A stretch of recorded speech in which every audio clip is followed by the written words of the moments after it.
Hello guys, welcome to a new video from the channel. This time we check how to hard reset an Android phone, so let's start.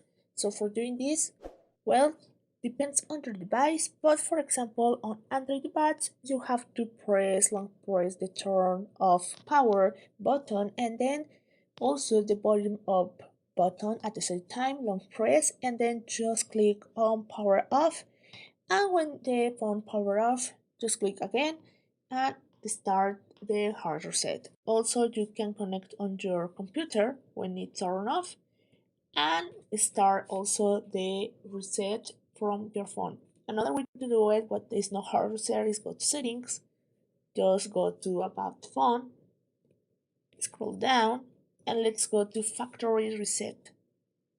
It's not hard reset here, but you can reset the way that you want. For example, accounts, contacts, photos and videos, apps, backups, SD card data, and other items on the device.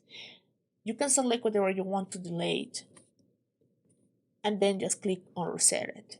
But if you want to reset all of these, you can erase all the data. Just click here and the phone will be reset as a factory.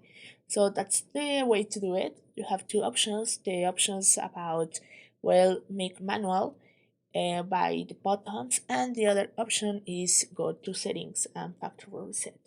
So I hope one of these options helps you. If you need more help, please write on the comments and please watch the videos and subscribe to the channel.